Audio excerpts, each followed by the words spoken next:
Welcome back. Thank you for staying with Checkpoint.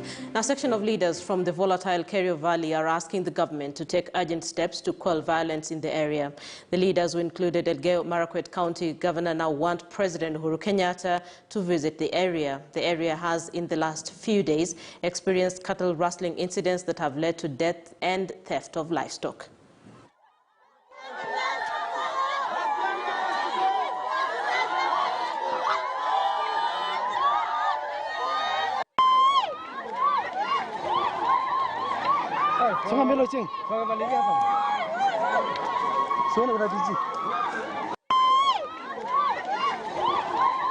We have lost over 3,000 people.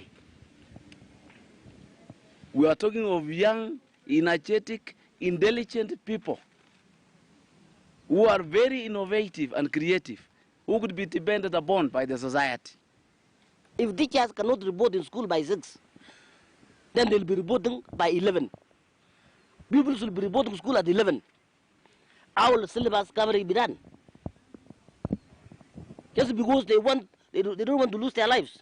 We all agree that there are some specific regions that needed to be installed with police stations, like Dira in Tiati.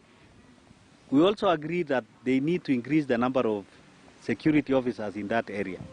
But up to now, we are not seeing that being implemented. This is the point where we bring in Elgeyo Marakwet Governor Alex Tolgos. Governor, thank you so much for speaking to us on Checkpoint this evening. First of all, just paint a picture for me on the security situation in the Kerio Valley. We've just heard from a gentleman in that last story, and he says, look, we've lost over 3,000 people. Children are afraid to report to school in the morning. What's the situation like on the ground? Thank you, Linda. The situation is very bad in Kerio Valley at the moment. And I think initially we've been talking about cattle rustling, but I think it has now turned to killing of innocent lives. On Friday, a woman was killed while working on a farm with children, 2 children. And thereafter, one of our staff members, a civil servant who has been working in Endo Ward, Kerio Valley in Elgeyo Marakwet County, an agricultural officer was killed on his way back home in the evening. And these are people, they were killed in their farms, they were killed along the road. So, and when you look at it, there was no issue of cattle being involved in the killings. So I want to say that it has now turned into a criminal event where people are killing innocent lives, people are losing their lives. You've heard from the education sector where schools are now going towards closure because of insecurity in the area. So what I can say is that the situation is very bad, and just like what is happening in Laikipia, we are losing lives, and people are living in fear. In fact, tomorrow morning, I don't know what I'm going to do as a governor, because even civil servants in Elgeyo Marakwet who are walking along the valley are threatening that they want to move out of their workstations. Okay, Governor, first of all, coming from you and you're saying you don't know what you're going to do as a governor, that worries me because you have people looking up to you. What sort of conversations are you having with security agencies on the ground? And while you answer that, I am glad you've alluded to the fact that this is what we witnessed in Laikipia. Talk to me about the security of students going to school in the region. Yeah, Linda, I think all our schools are not safe at the moment. I think last week, one of the primary schools, Liter, was attacked by the bandits. And there's a picture circulating in social media where all the students were under their desk, including their teacher.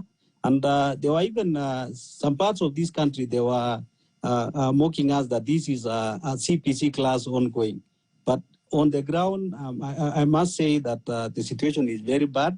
I'm told at the moment people are moving out of their homes. They don't know what they are going to do next because these criminals are up and running each and every corner of Kerio Valley. But what I can say is that we've had enough security meetings.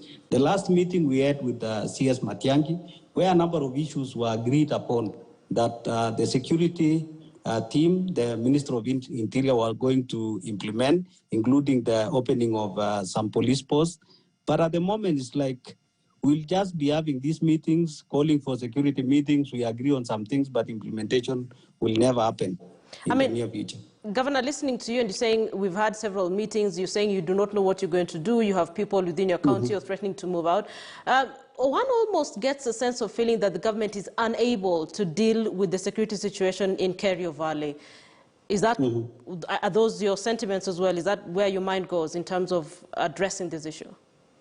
Yeah, and that's why in my statement earlier, I alluded that the only remaining thing for us is to invite the president himself to come and see the situation on the ground. Because now, going by the way we've been handling this security issue for the last couple of years, it seems that we are not going to get any solution anytime soon, unless the president himself comes to the ground. Because we are told in the past, a solution was arrived at, or we achieved peace when the KDF were deployed to Kerio Valley. And I think that can only be done through the intervention of His Excellency, the President himself. Okay, so this is a conversation we still need to have as the days go on. We'll try and see if enough security can be put in Kerio Valley. 3 people lost their lives on Friday. Over 3,000 people have so far lost their lives in that particular valley. Governor, thank you for speaking to us on Checkpoint this evening. Alex Tolgos, Governor Elgeyo Marakwet, on the insecurity situation in Kerio Valley, a story we're following up for you, and we'll keep following up for you as the days go by now.